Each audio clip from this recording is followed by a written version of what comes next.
Is, hold on, I'm just trying to get you right so you can see this, is you need to lift up the coat here, first of all, and get to the base of the ear. And then what you need to do is you need to brush the underneath layer, and then you can drop down a layer and brush the top. Just make sure you part the hair. Don't just brush over the top, because then the ear is probably matted. My mum does quite a good job of brushing her ears and her face. Her chest is a little bit knotty. And the same goes with her legs, that she doesn't like me doing. What's happening? As you can see, they're quite matted. I can't get a comb through them. Not matted, but they just need a good brush. So if you start from the foot, and then you gently brush. All right, good girl. Gently brush. Then I do another layer, start going all the way up. What is it? Up the leg, like so. Good girl, Betsy. She's a bit panty anyway. She hasn't been, I haven't groomed her at this place, but it's a new place, so she's a little bit uncertain of it at the moment. So that you brush, gently brush over. Don't go too mad over one section with these brushes, because you can rub the skin and burn the skin a little bit on it. Yeah, so just go over like that. Again with the back legs. I know it's difficult for you when you haven't got a table and restrain like I have, but even if you have someone hold them, if they've got a tendency to keep sitting, just get your partner or someone, just hold them into a standing position so you're able to get to the feet. And I know that lots of dogs don't like being brushed, but I would just persevere. But yeah, just make sure you get to I'm just going to hire her up because I'm bending, so it might back. Good girl. Yeah, make sure you get underneath the coat, like the root of the coat. Good girl. Right to the root of the coat, and then you need to be able to comb through it in all places, which you can't there, because she wears a harness. Just go all the way through the dog. Good girl, Betsy. Until you're able to nicely get a comb into all of her coat. So that's the brushing bit. It's basically make sure you get to the root and you're not just going completely over the mat that's at the root. Okay.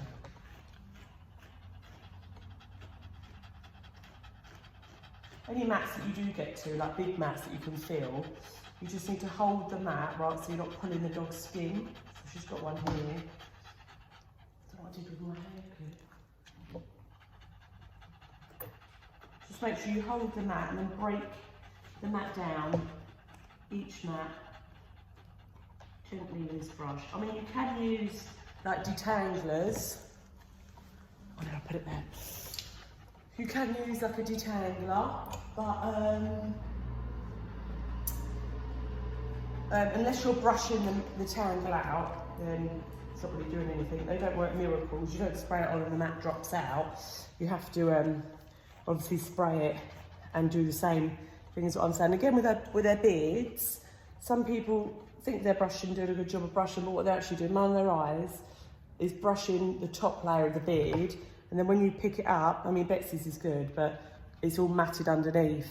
So what you need to make sure you do again with her face is make sure you don't get near that eye, brush away from her eye, lift up the top layer, just make sure you brush right underneath, then drop another layer, and again, brush again. Same with underneath the beard, all around the neck.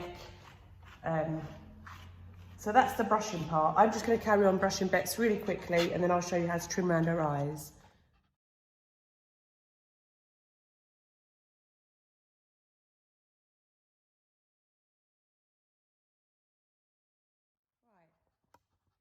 I don't know if you can see her properly. I haven't done one of these videos before, so sit for a minute. Let's sit down. Sit. There's a good girl. So, around their eyes, you can see that. I think you can. They've got lots of hair around their eyes, right? So you need a comb. And what you need, ideally, you could use, if you did have them or could get them, is little tiny scissors like this one with a ball, like a round end, so you can't do any real damage with it. Or thinning scissors. I use thinning scissors around their eyes. Is that better? That's it. Right, so what you're going to do is you're going to comb, good girl, I know you don't like it. You're going to comb this little bit section here. Yeah, don't take this hair here that all falls forward. We'll work on that later. So at the moment we're just concentrating on this little bit here.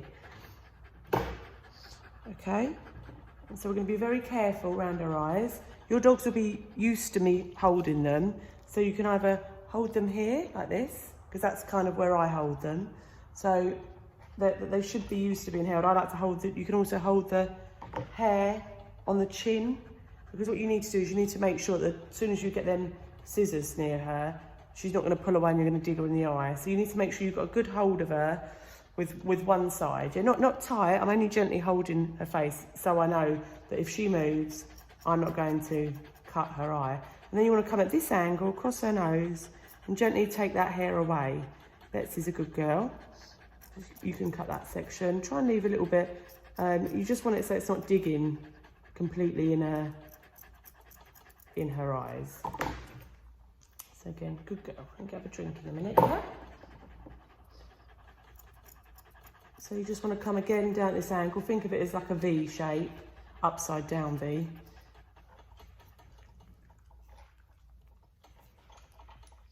Good girl. So you're going that side, and then you're coming away from the eye that side. Clear out all these little bits. If you find some dogs have really dirty eyes, like in here. Betsy's are nice and clean, but if they're dirty, you can't, they're thick with like sleep, you can soften them with just a pad or something of water, and you can use an old toothbrush to drag that out, because if they get really, really scabby in there, they can make it really, really sore. And then you end up with a scab, and when you pull it, you've got bare skin. So make sure you just keep their eyes nice and clean as well. Right, so that's her eyes, the front of her eyes now cleared. She can see a bit better.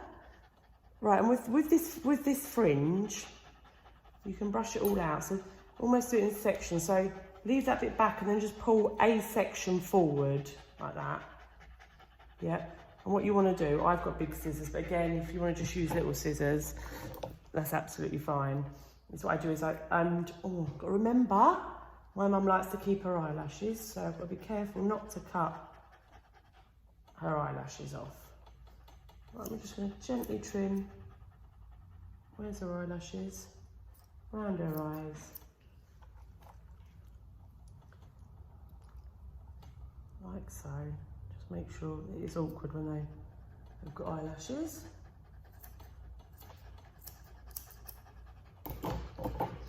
Good girl. Like this.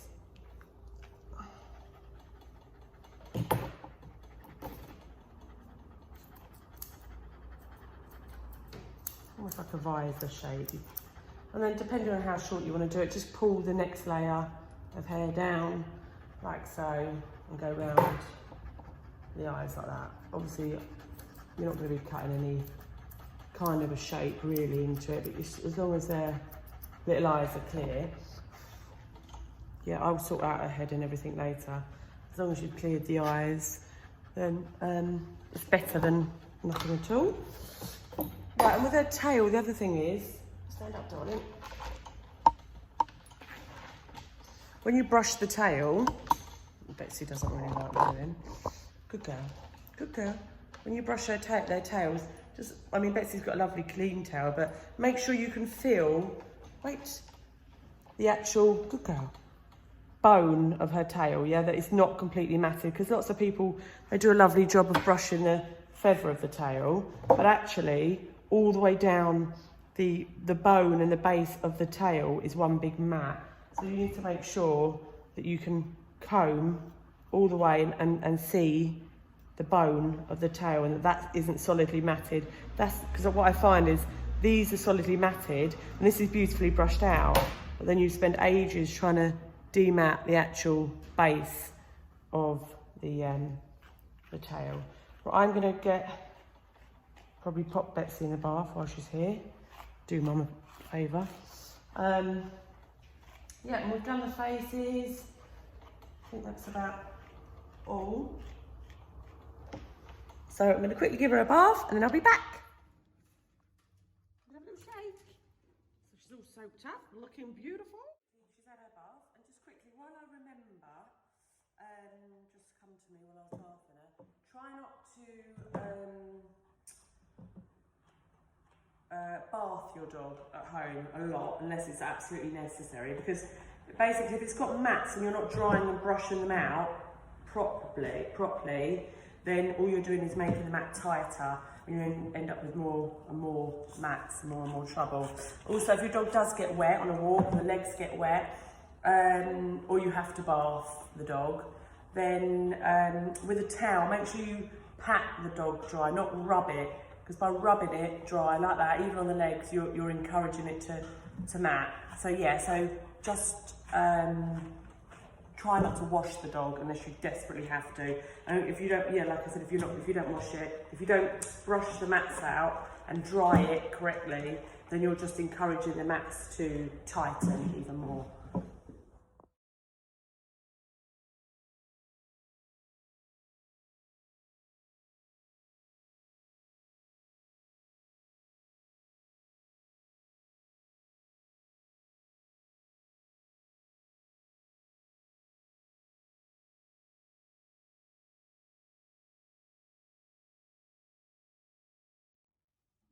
Betsy's had a nice bath.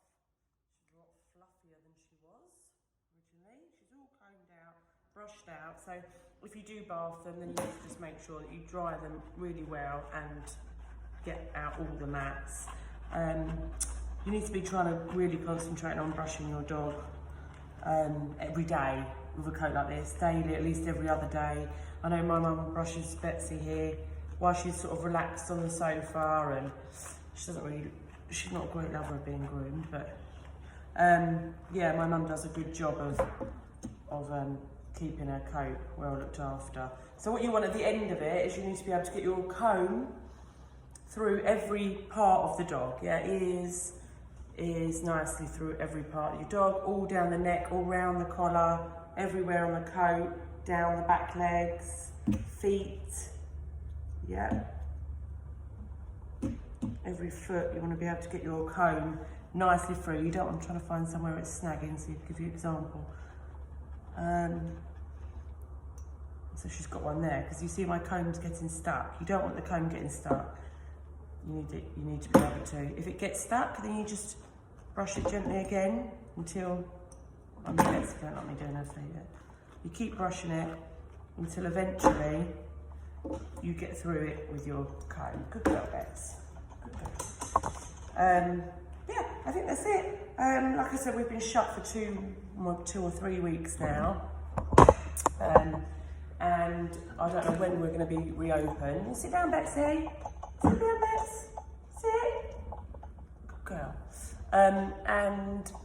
Yeah, so we're closed for the foreseeable, which is frustrating, but just make sure you can try and brush your dogs, and then we won't have to shave them off, because basically if there's a mat close to the skin, then we have to get a blade and literally shave. If you can't get your comb through it, then we can't get our nice comb attachment through it. So just bear that in mind, that we end up having to shave underneath the mat, which is obviously what we don't want to do. I mean, if we have to do that, then we have to do it, and it all grows back, doesn't it? But hopefully I'll see you all probably looking like end of May or June now. So keep brushing, and message me if you need any guidance or anything like that. I'm at the end of my messenger if you want to message me, and I will be in contact if you've got an appointment in May, at the end of April or May, to move you later. Just quickly, so basically, if we want to keep any length on your dog, we need to be able to get one of these comb attachments through the coat, and obviously if there's a mat and it gets snagged, okay, we can't get it through the coat. I'll give you an example, which is why we end up having to shave it on a blade. The hair coat's lovely now, all tangle free. I just want to see if I can find anywhere that it's gonna snag, to give you an example. But it's all mat free. Obviously if there was a tangle there, then I'd get stuck in it like that. I'd get stuck and I wouldn't be able to use one of these comb attachments, which is why it's so important that you use a comb in order for us to keep any length on the dog.